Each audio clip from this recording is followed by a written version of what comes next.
Hello, friends. Welcome to yet another inspiring episode of The Awakening Trail. There are people who live many lives in one lifetime, not by accident, but by choice. Dr. Triveni Goswami Mathur is one of them.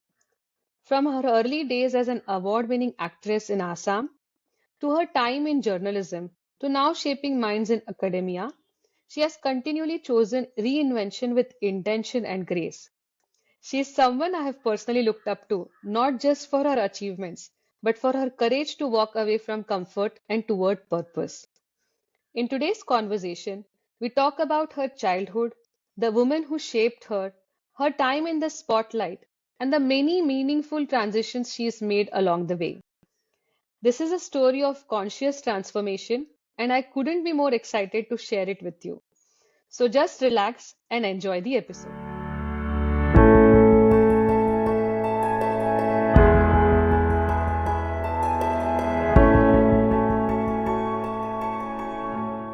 Welcome, Dr. Triveni. I have to start by saying, it's an honor to have you here. Your life, the choices that you've made have deeply impacted me. You have shown that a reinvention isn't just possible, but powerful.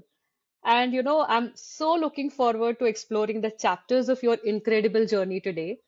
Welcome to the Awakening Trail and Namaste.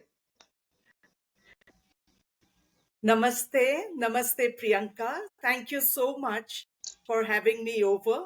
And thank you so much for your very kind words.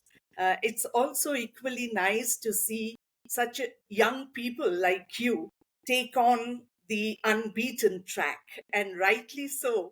I think your program, The Awakening Trail, really defines that. So thank you so much for having me over. And I look forward to this conversation. Lovely. So why don't we start from the start, right? Can you take us back to your childhood, or what was life like, growing up? What kind of influence did your parents have on you? Or, the Dr. Triveni that we see today.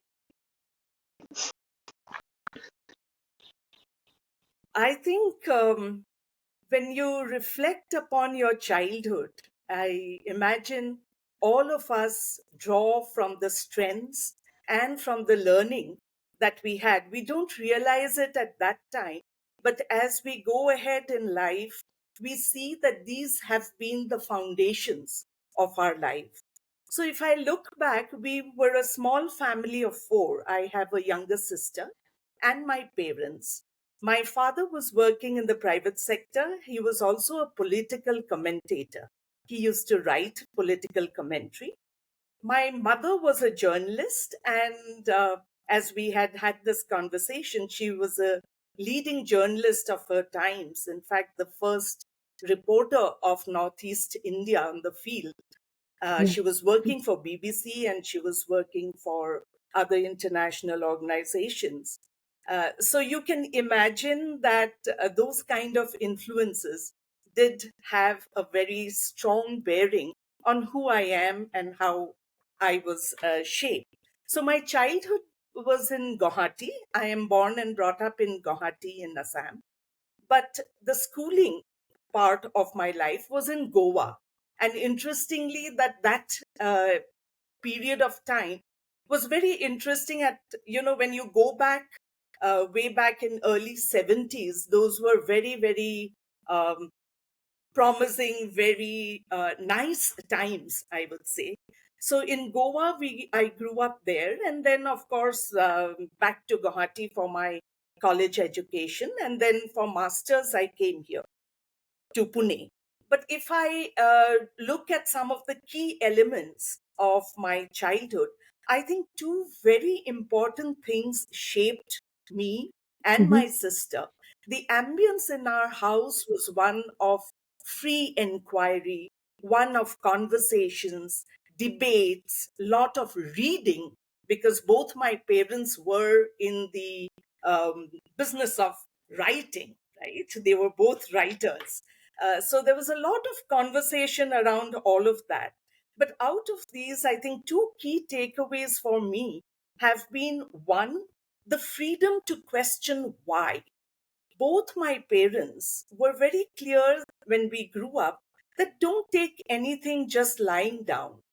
Question. Hmm. It's okay, but when you question your elders, when you question your parents, it doesn't mean that you're disrespecting them. But by questioning, you will have clarity of thought. So question the status quo. And this was something that was taught to us right from our childhood. The second important thing that really came across is the choice to say no. And when you look at both these perspectives in life, they shape you and they form the foundation of why and how you're moving ahead. Your ability to analyze, your ability to think beyond the obvious, Mhm. and most importantly, both these questions, I think they also establish the key philosophy of self belief, self worth. You are Right. confident of asking why.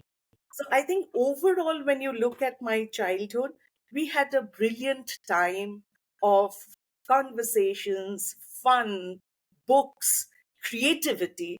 I both of us sisters were encouraged to do whatever we wanted to do. I was very fond of the arts. So whether it is painting, whether it is acting, there was nothing that stopped us from doing what we wanted to do. And both Hmm. my parents only supported us and led us on, guided us. So I would say it was um, very enriching, free, comfortable, and a very strong premise to be who I am. There's so much Wow. more that one can go on and on. So, I think what I wanted to focus on, and when you reflect, what are your key learnings? So, like I said, Yeah, yeah. freedom to question why and the choice to say no. These are really powerful messages, and I think they are required, to be said or to be told to today's generation because I see many a times, we are hesitant to question the status quo. Many a times we go in the shell, Yeah, and we don't question what is happening around. You know, be it any situation, yeah, not just professionally, personally, or socially and economically too, right? We take things the way they are. that's We don't bother to ask questions. So these two powerful foundations that your parents were instrumental, the second was, to say no, and that is also very key the and very choice. important. Choices to say no, right? Many a times I remember, like, growing up, my parents used to say, you can't say no to so and so. That person is so, respectful in the society, or, senior to you. So you tend to say, just say yes. So I'm glad that you brought this up and these two powerful messages for all our listeners. Uh, Sorry, go ahead. In fact, if I may just add a little bit, Sure. one thing that they also said, when you say no or when you question why to your Mm-hmm. seniors, like I mentioned, it's not about disrespecting them, but it is also about developing your own individuality and your own personality. The Yeah. right to accept what I say or no may depend on my parents, but the fact that they lent us their ear, they gave us the platform Yeah. to be confident. I think that is really admirable on their part as parents. Absolutely. So, Dr. Triveni, I think, just now you mentioned about the acting part, right? And I know that acting was also a big part of your early journey. And I think it was just not casually, but at a professional level, award-winning level as well. So, my question to you is, what led you into the world of cinema? And another follow-up question is, how were those early days in the Assam's film industry? So it's actually a very interesting question because acting, theater, radio. as well as cinema, was a very integral part of me and my growing years, or let's call it the formative years of my life. So how did it begin? I think I would like to trace it back to my school days and credit my teachers Mhm. for identifying a latent talent in me that I would probably be good on stage and be able to emote well.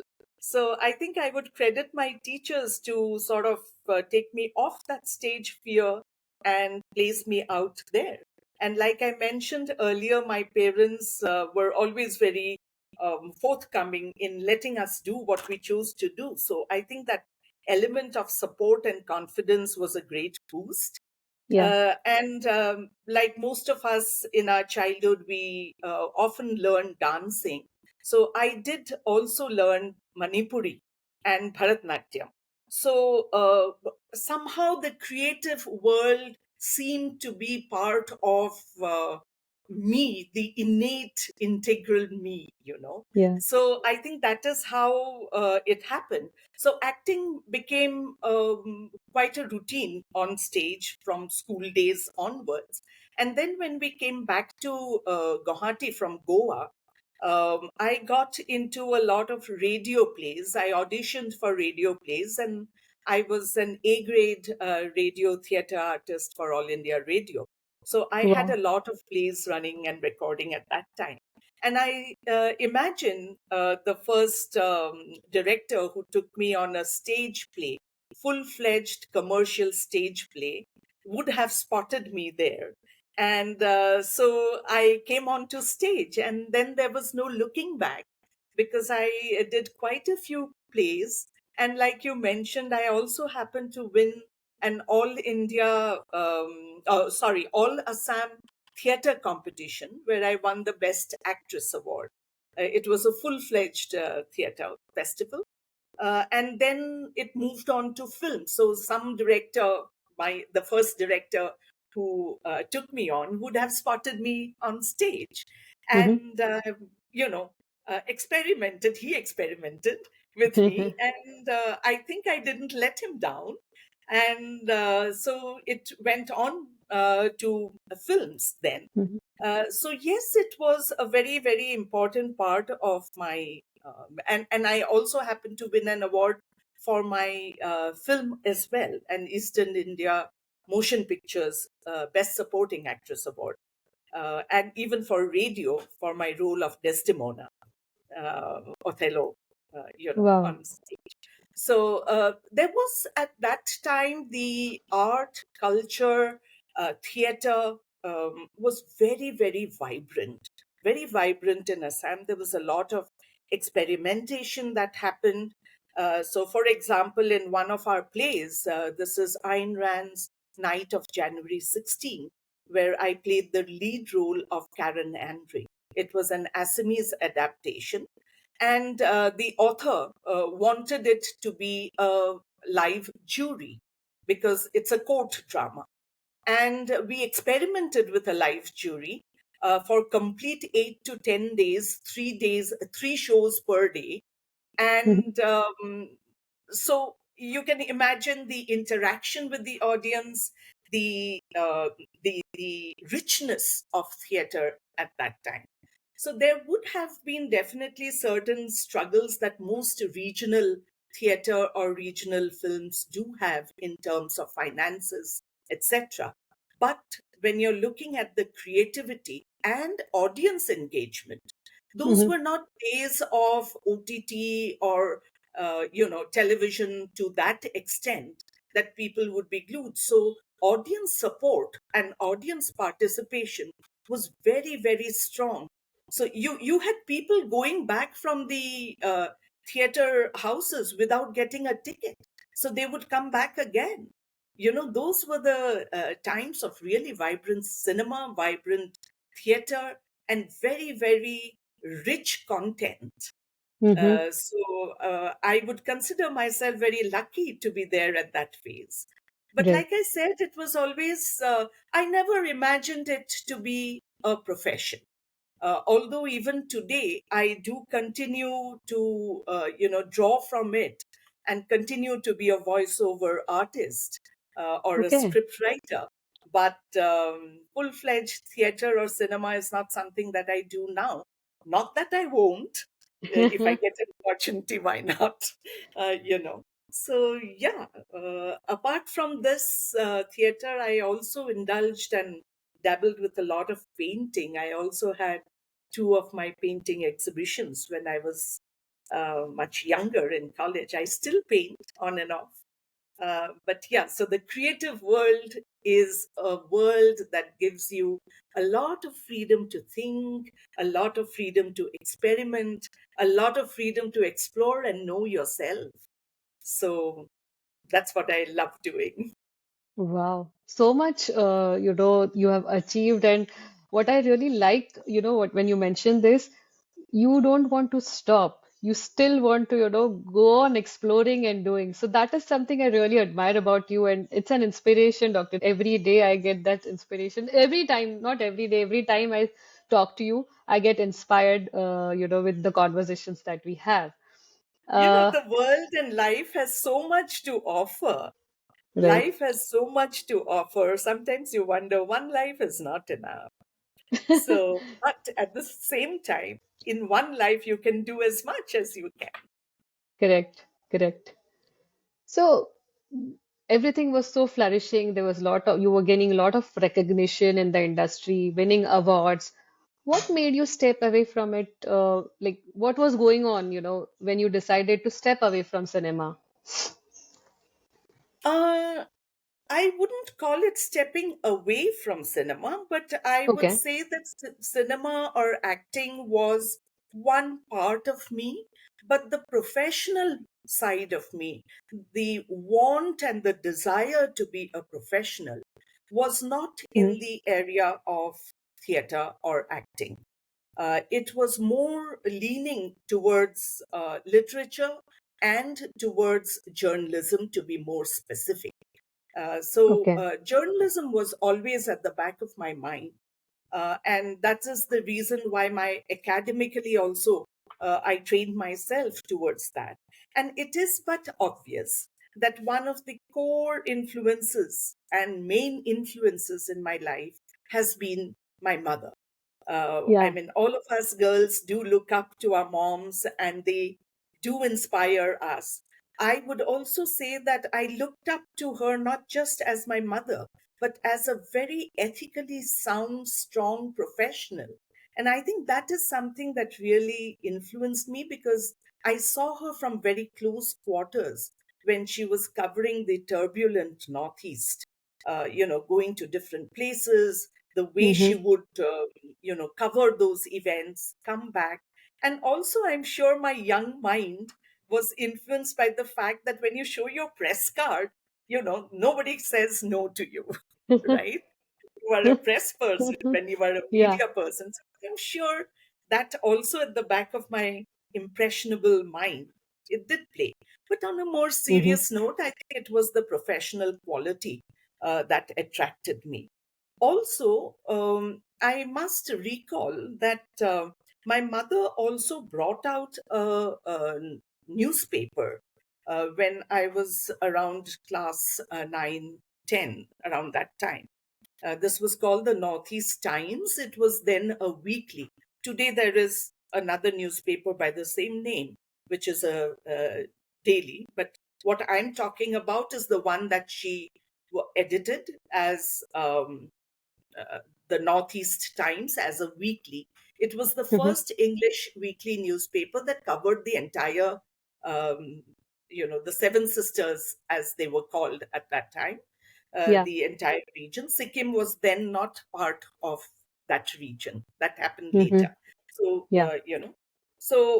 at that time, during Northeast Times, she had to do everything from reporting. She had a team who would come in, send in very strong articles, etc.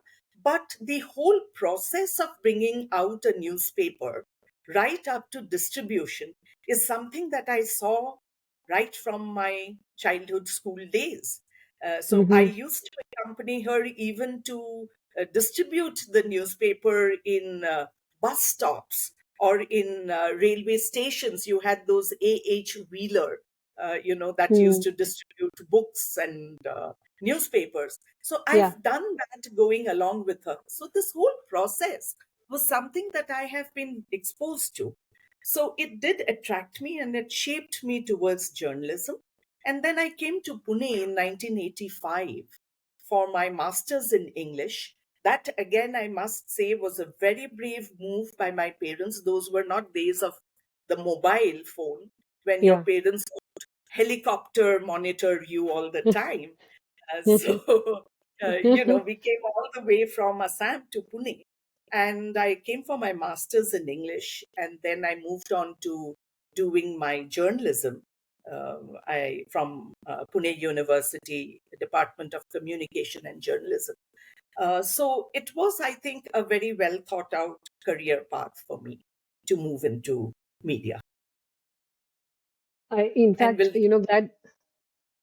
Sorry, go ahead. no, I said we'll talk more about it as we go along. Sure.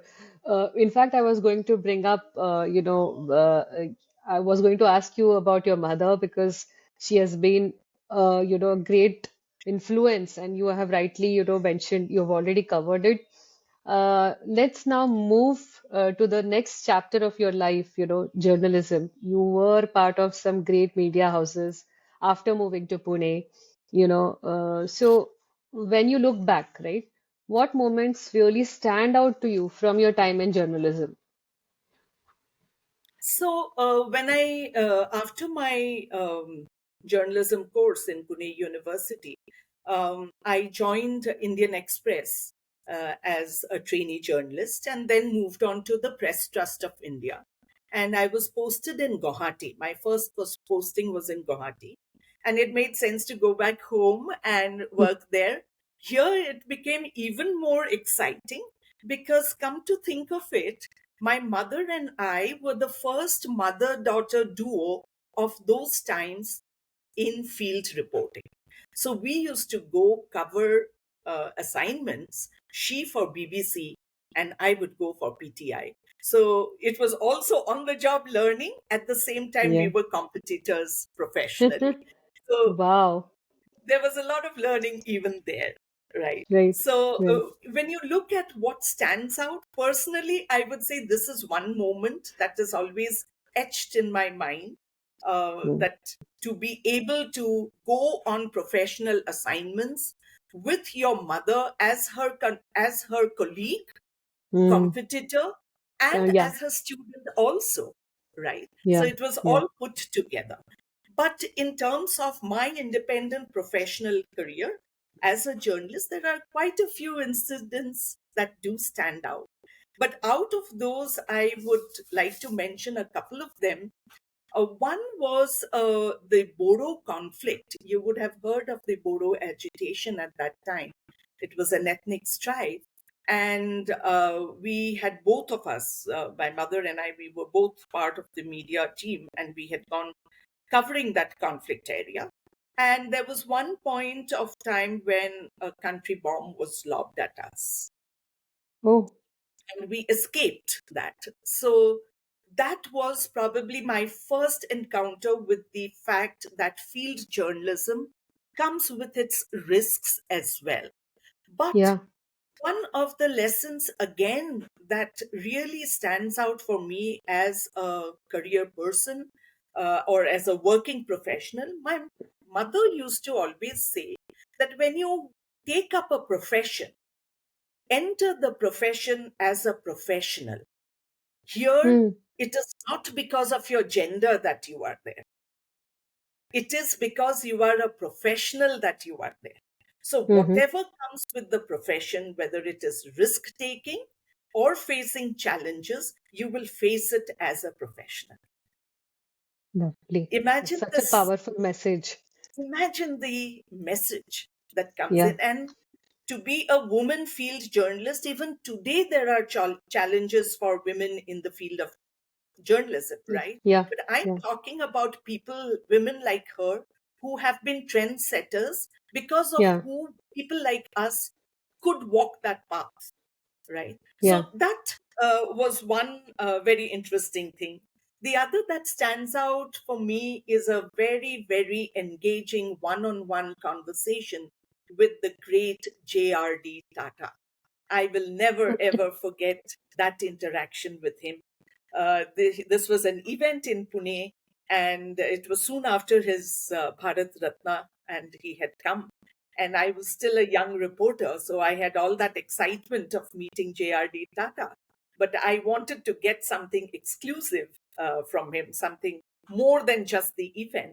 So I landed up at the venue way ahead of the actual scheduled event. Okay. And I saw him walking on the lawns of Tata Management Training Center, the TMTC in Pune. And those were not days where you had a lot of security and you couldn't go in and things like that. So I had my identity card and I walked in. And I saw this towering personality in front of me. Imagine you see a person who you have admired since your Hmm. childhood. You see Yeah. a person who has shaped this country. You see a person whose ideals are something that nation building looks up to, right? The nation Yeah. looks to. These ideals shaped our nation. And here he is, and I went ahead and spoke to him, and he said, "Join me in my walk." And we had an exclusive half an hour conversation. So I would say that that is something that really, really stands out. Another was, of course, the complete coverage of General Arun Vaidya's assassination case. So I was a reporter at that time, covered it entirely. So there was a lot of learning over there. And of course, a lot of exclusive stories for the PTI network. And I call it exclusive because at that time, a lot of often you feel that in news agencies, you can't do a lot of interesting stories, but that's not the case. And those were not times of full fledged television, right? Yeah. You still had a lot of print, Yeah. a whole lot of print at that time. So I think that element of curiosity led me to file a lot of exclusive stories. For example, how India revived its apiculture industry. And the story was right here in Pune in the Bee Research Center. So it was just Hmm. sheer curiosity that led me to it.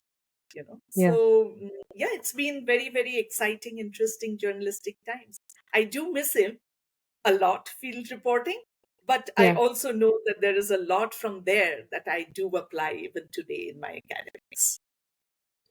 I think I want to thank journalists like you, who have shaped the media, uh, both print as well as, TV, and covering and putting your life at risk and covering the stories, which we can just think of. Like, when we look at the TV or when we read it in the newspaper, we find it so scary. And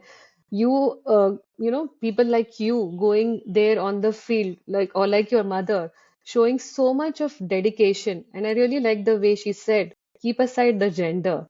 You are professional. Be professional. It doesn't matter whether you're a man or a woman. Behave like a professional and give complete justice to the role that you're playing at the moment, right? And be loyal or be honest to that. So that is a very great learning. And I cannot imagine, because those are the times, maybe I wasn't even born, but I can understand that she being the trendsetter, when women cannot even think of getting into a career like this, right? So I'm so grateful that I got an opportunity. The way you were able to meet JRD Tata, and had those moments. So this moment is really special for me. I'm glad that we are doing this conversation, and I got to uncover your story at the Awakening Trail. So I'm Thank thanking you. you once again, actually. I should Uh, thank you as well. I get so emotional and so passionate and engaged because yeah, a lot yeah, of stories come back, right, when you have yeah, this conversation. Yeah. lovely. So I think now I'll ask you one question before we shift to your academics, right? I know that you've moved to academics. Before we move into that, I have a quick question, right? I remember you have spoken maybe one or two times about moving into different states. You were in, you were born in Assam, Guwahati, then moving to Goa. Now then, doing your, education and as well as, career in Pune, right? So Maharashtra. So you have worked, I'm sure you've traveled along, but what were your learnings back then, right? How do you see times have changed? What were the difficulties back then for women, who were thinking to move to different states? What were the exposures or experiences, Dr. Triveni? If you could shed some light on that. Um, yeah, it's a very interesting question now that you ask me this. What were the challenges or what were the learnings? I would look at more of learnings, and I Mm-hmm. think a lot boils back to the upbringing that you have right from your childhood. Because Mm-hmm. both and I keep going back because you cannot define yourself without looking back at your growing up years, right? Yeah. So, in our home, I think the whole atmosphere of having a very open mind and being sensible and sensitive to one another also instills in us a sense of cultural understanding. So, shifting from one state to the other was never a challenge for us. Because today, if you Mm-hmm. think about it, you realize that India, and this is a very academic statement, it might sound very academic, but it is something that I sincerely believe in. I think we as a nation have such a strong, unified culture. It is only local nuances that could be different. And so, if your mind is Yeah. open to understanding and accepting and assimilating with cultures, then there is just no problem. So from Guwahati, when we moved to Goa, I still remember, I mean, we were small, right? My sister and I, we were little. But you learn a lot through observation from your seniors, from your elders. Both my parents were people who assimilated into the Goan culture so much, and so much so that they became such an integral part of the society. We never felt we were not Goans. Mm. And that happened because you were receptive to the culture without being judgmental about it. Yeah. It isn't, you are not comparing an Assamese culture to Goan culture. The moment comparisons come in, you become judgmental. So that hasn't been our upbringing. So for us, it was, get in, soak in the culture, retain yours, assimilate, blend. So we became one with that society. And it is not just a matter of speaking. Very often people might say that, oh, it's all good to speak such thing. But believe me, we lived it. We lived it. My parents became a figure that was so very popular even in the Konkani Bhasha Mandal movement. Why was that? Wow. Because they could relate to similar issues back home. So the whole idea or this whole idea of what is India is, I think, this essence that we are Yeah. all one in a way. We have our own challenges, but if we are open to understanding, then it helps. The same learning I brought with me to Pune. When I came to Maharashtra, I knew a little, I was aware or I was open to understanding Marathi because I did learn and hear a little bit during my childhood in Goa, right? So it Yeah. wasn't a language that was alien to me. But once I came here, my first objective was, if I have to live in this city, if I have to live with people here, then I have to be one with them. Otherwise, I Yeah. have no business to be here, Yeah. right? So, how do you be one with people? You understand the culture. You speak, learn, try to speak the language. Language is a very, very unifying factor. Mm. I speak, read, write, I translate Mm. from English, from Marathi into English, right? but maybe when I speak, my intonation may not be correct. Maybe I make a mistake somewhere, but I am communicating. And as a communicator, for me, it is important to understand the language. So, blending with the culture, blending with the people, when you do that, people accept you also. So, I owe it to people of Pune Yeah. that they also accepted me just the way I embraced them, Right. you know. And that is why I complete 40 years in Pune.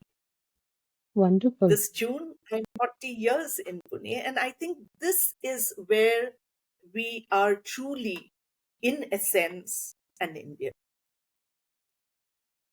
That's such a powerful message once again, because in it is need of the hour. It is need of the hour, considering what is happening in the society today. I think we need to understand we all are one, not only in India. I'm talking about at a global end, right? So I think once we understand each other, we understand the challenges, we embrace the goodness of each other. I think uh, whatever is the chaos that is happening today in this, at the global level, would come to an end. And I think I would just like to pray that, all of us open our hearts and accept and embrace each other, so that, we put an end to the madness that is going on right now. I So, completely agree with you on this because, it's interesting that in a world that is so unified by technology, by advances in technology, look at us. You are sitting there, I am here. I take classes in the US through the internet, right? Online classes, etc. We are actually one large world together. Yet yeah, smaller forces seem to, put us in different silos. And yeah. I always say, I don't use the word different when I'm talking about cultures. I never say this culture is different from the other. The moment you use the word different, you have already set a premise of comparison. So Mm, every culture or every place is unique. And the yeah, moment we identify that uniqueness, we are able to accept and blend it, right? I'm married into a family from the north of India. In my married home, we have daughters-in-law and sons-in-law in my extended family, almost from every part of the country. But we don't feel it at all. yeah, I'm from Assam. I have a sister-in-law from down south, one from Maharashtra. Have nephew-in-laws from um, the east of India. So after all, we are all one. We are all people with the same objective in life. yeah. Nice. This is great. I think with that, I'll now move to the next segment of your life, which is the academics, right? I understand that you made the shift into academics. So I just have a question to you. Like, what drew you to teaching, and what made you believe that, where you needed to be next? Like, why academics? So this again happened actually by chance. There is Okay, something that I always believe that whatever we choose to do or what we do, we need to have a certain path chalked out. But at the same time, if there is a need for a shift or if there is some kind of change that happens, not to be afraid of moving ahead.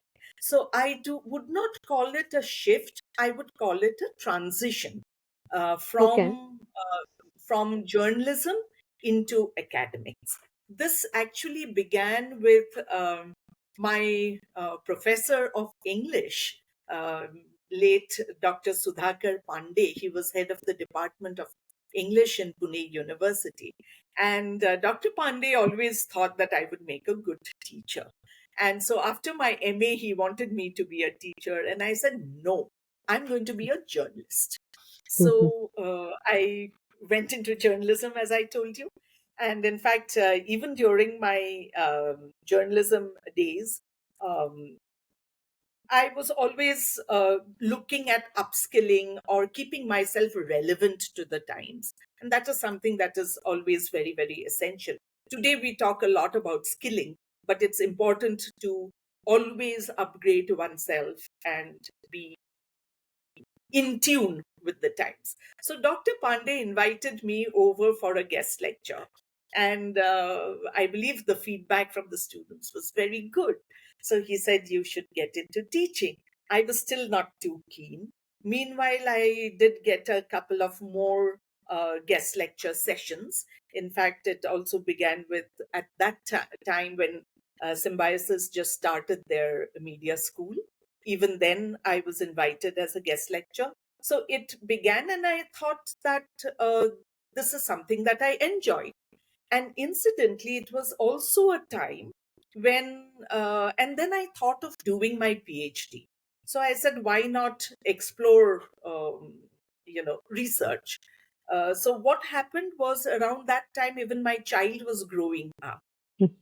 So, journalism, of course, as we all know, is highly demanding, especially field work. My husband started traveling a lot. So, obviously, for me, I did balance both field journalism as well as bringing up my baby, my work, all of that, because it was very participatory. It was both my husband and I. We took on equal roles in bringing up the child. But when this opportunity came by, and I said that I seem to enjoy teaching, why not transition into it? And that's Mhm. why I call it transition rather than quitting journalism and taking up another career. It almost blended into the other. And when this happened, I decided to quit journalism. It, of course, teaching was not a full time thing at that time. It was mostly visiting lectures. But parallelly, I started doing a lot of other freelance work as well, which went into corporate brochures, content writing, and things like that. So, and then when I moved into teaching, I had the opportunity of joining Pune University as an ad hoc lecturer. At that time, the position was ad hoc lecturer. So every year, the contract gets renewed. So Okay, that, in fact, was a turning point to my full time academics. And I see. I reinforced myself with a PhD. Before that, I also went on a Rotary International Scholarship, which was for media as a professional scholarship, but with a PhD. And then I decided, no, academics it is. And I got into media education. So Yeah, transition from field into teaching became uh, very exciting, I would say. I brought the field into the classroom. I'm sure the students might be finding the lectures very interesting because you're bringing hands-on experience while teaching, right? So I'm confident that whatever you have learned over the years has helped you, shaping the curriculum or, guiding students. Any incident or any interesting feedback that you receive from the student while listening to your stories back then, on the fields? Any interesting moment that come to your mind as we speak? Uh, More than that, I think the satisfaction or the gratifying thing is when your students still keep in touch. So many Yeah. of my students over the decades, today they are holding very high positions in the media industry. And when they still get back to you and they say that, madam, that particular lecture of yours still guides me when I am in the field, I think that's the most gratifying bit.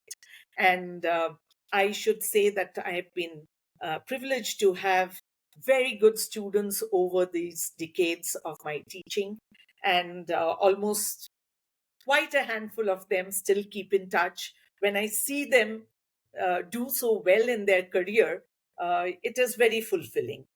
It is also, I also learn, that is something that I always tell my students, that when I get into the classroom, it is a two-way process. And if Hmm. I am sharing my learning with them, I also learn a lot from each generation. So Yeah. that keeps me updated with my own ability to understand not just the student, but what is required in their careers. What is it that they are looking for? And like you said, because I come from the field, it makes it definitely easier or more. Uh, I get more insights into what curriculum needs to be, so that Mm. when they step out into their profession, they are equipped with certain skill sets that don't necessarily always come through textbooks. So true. So true. I think now comes the powerful chapter, right? Your time as a Fulbright scholar, right? How did that experience change or deepen your understanding of education or culture or even yourself? What do you have to say about that? So, yeah, Fulbright Fellowship, as you know, is one of the most prestigious fellowships in the field of academics. And I Yeah. went there as a visiting professor, and I was teaching South Asian studies, including Indian media, and another very interesting course on Gandhi and peacemaking. So, Okay. like I said, my teaching career also was not like I joined Pune University and I retired from there. All of us in our life face certain ups and downs, both Mm-hmm. in terms of career trajectory or otherwise, right? So, while I was a full time lecturer in Pune University at that time, when the ad hoc position came in for regularization, unfortunately, my position was not there. So, naturally, I could not apply because my specialization was not open for me to apply. So, what do I do next? Was I disappointed? Yes, highly disappointed, because I was enjoying my teaching, I was enjoying everything there. But would that hold me back? No, because one particular organization or one particular job doesn't define you. You have to define yourself, right? So, what was next for me? I continued teaching as a visiting lecturer in as many institutes that offered media and communication in India, in Pune. Also, I got into a very niche program, which was a study abroad program in India, and that study abroad program had its headquarters here in Pune. And since 2010 until 2023-24, when they finally shut down that program, I was teaching two core courses. One was Contemporary in India, and the other was Gender and Media, both designed and delivered by me. So Mm-hmm. that gave me a very good insight and experience in dealing with international students.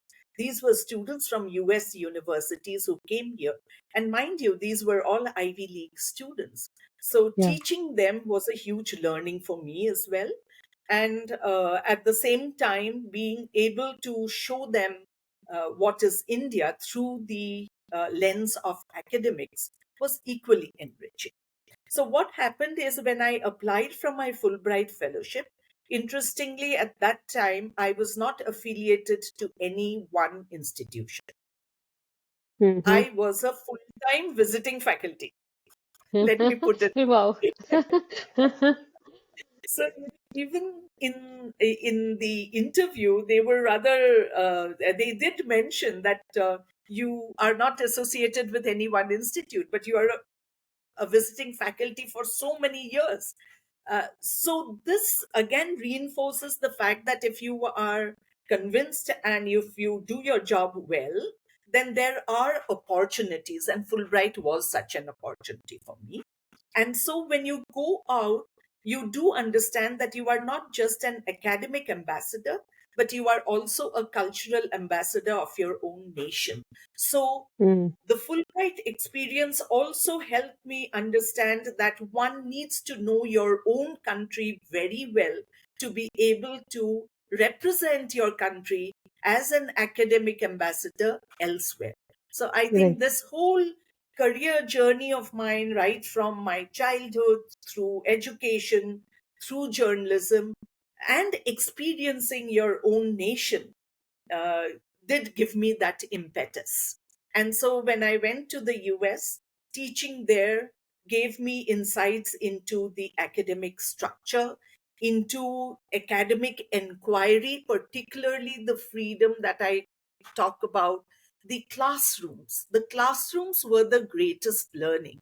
See, we do have challenges in India of the number of students in the class. So our teaching methodology, today it is changing.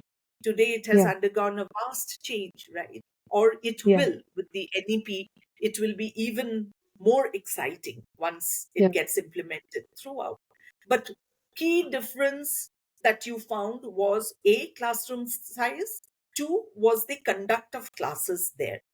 For me, it wasn't very different because I already had the exposure of teaching American students in India, and my Mm-hmm. own classrooms were always very experiential in nature. So Mm. it became easy. But like you said, yes, once you go out, you interact with other scholars and you realize that true scholarship is in humility.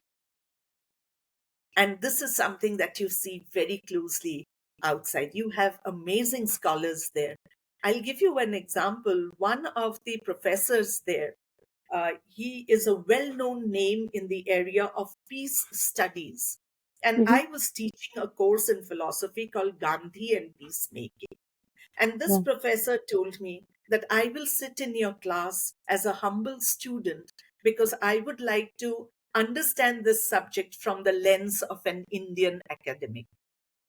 Wow. So, and he is a well known name in the area of peace studies. He has read so much about peace studies to be able to say, so that that is what I said. True scholarship is in humility. And Yeah. these are things that you really learn from there. So, yes, pedagogy is one, teaching is one, the classroom scenario is one, and the other is ability to identify children with exceptional intellect, and how do you blend them into the academic system without scuttling their own independent thought trajectory and growth. So Mm-hmm. that is something that was very interesting. And I think India and Indian schools and colleges are also working around that, where you do identify the children who show exceptional talent and how do you then shape them ahead. So, yeah, there's so much. There's so much to learn from you, Dr. Triveni. One thing what stayed with me, two things in fact, right, stayed with me about this conversation, and are going to stay with me, like, as I move forward in my life. One, when you said, right, that opportunity didn't open for you, that ad hoc position did not get confirmed, right? You said it definitely disappointed you. So it takes a lot of courage, and I think that is what is missing in young generation. Or I can talk about myself, right? You find it difficult to accept that, okay, I am disappointed. Okay, I felt bad about a certain thing. And the moment you accept that, okay, I felt bad, and then you learn out of it, and then you take a step forward, is when, that itself you have overcome that disappointment or a depression, or that feeling or that emotion that you are going through. So that is a key learning for me. It is okay to be felt disappointed. And another thing what you said is, one role, one company, or one particular qualification doesn't define you. Your life doesn't stop there, You have to come out of that and look for a plethora of opportunities available for you. You just have to keep your eyes open and, embrace them. Lastly, what you talked about, the humility part, right? Throughout this conversation, I'm seeing the that humility in you as well, the way you're putting things forward after achieving so much in life. You've been so humble at the same time. So humility is something I am definitely, going to take it with me in my life forward. Uh, Now I I'm think so I have. touched by this. I'm really touched. because the world, when you look around, you see that there's so much that people know, people are Yeah. aware of, and you Yeah. then introspect and realize that you still have so much more. So what are we proud about? Right. There is pride is good, being Yeah. confident is good, Yeah. but one needs to understand that there are larger things as well. Correct. Yeah. Absolutely. Now, I think I have a question for women, especially in their 30s or 40s, right? Many a Mhm. times in this age group, we feel stuck.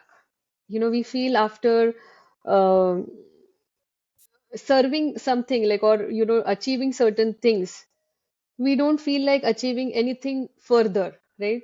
What do you say to them, like the woman who feels stuck and in the age of 30s or 40s especially? Mhm. uh you know uh what you said is right. A lot of people do come to that crossroads Yeah. of either saturation or not wanting to do, or not finding the purpose of doing things.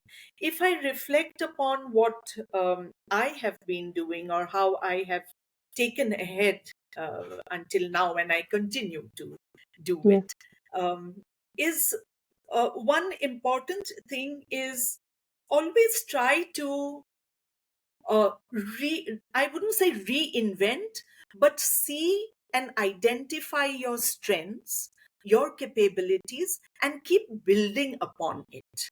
Keep building upon it in such a way that, and don't be afraid of taking risks. You have to learn to take risks.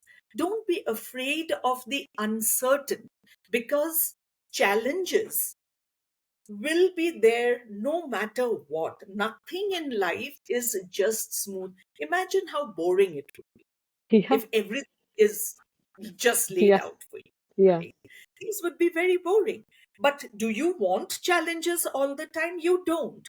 But Hmm. at the same time, can you stop challenges, unforcing challenges? You cannot. What can you do? You can just brace yourself up, have the confidence in yourself, and move on to do it. So take up those challenges and pave your path with self belief. If you have self confidence, if you have self belief, nothing in this world can suppress you. The universe will conspire to assist you in paving your path. The core thing is, do you have faith in yourself?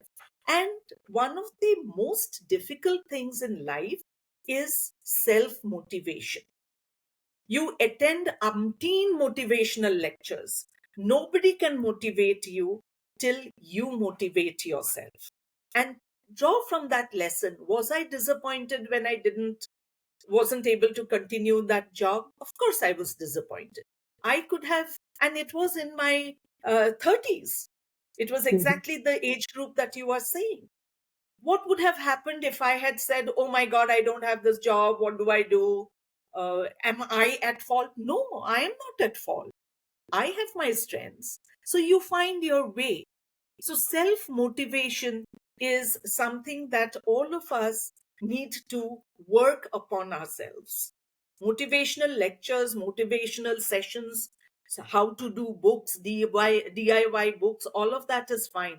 Ultimately, it is you. In fact, there was a phase when a lot of my friends used to say, you are the first gig worker of our times, because I did so much of freelance work, Yeah. right from Yeah. writing, like I said, until I did a lot of museum communication, a very niche area.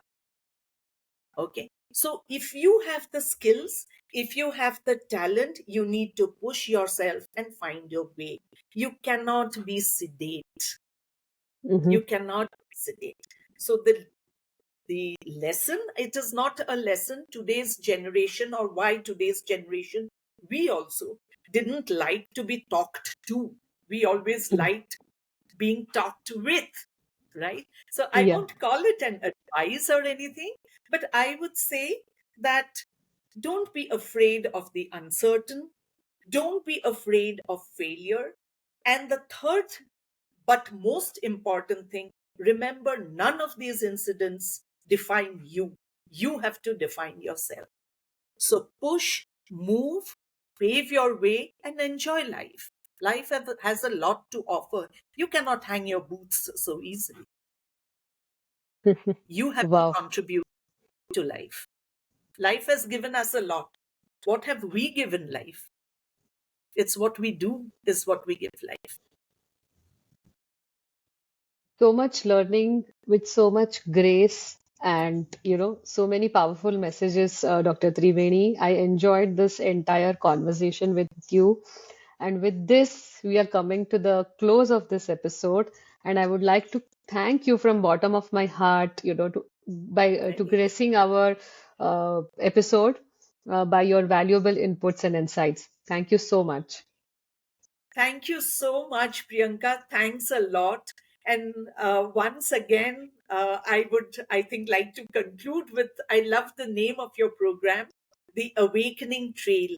Unless you take the trail, unless you walk the untreaded path, you can never awaken. Wow. So you have to take that challenge and move on. And thank you so much for having me and wish you all the best. It's a very nice program. And thanks a lot. Thanks a lot for having me. Thank you. Namaste. Namaste. Namaste. So that was another powerful episode at the Awakening Trail. If there is one thing Dr. Triveni Mathur has shown us today, it's that reinvention isn't about erasing the past. It's about building on it with clarity and courage. Her journey is a powerful reminder that it's never too late to realign, to rediscover, and to rewrite your story. Whether you're feeling stuck, scared, or simply ready for a new chapter, take this as your sign to move forward with intention. Lastly, please do subscribe to our channel if you haven't done yet. And until next time, be happy, make everyone around you happy, stay as close to nature possible, and love everyone. And always remember, beyond the veil, the trail begins. We'll see you all next week in yet another inspiring episode. Until then, take care.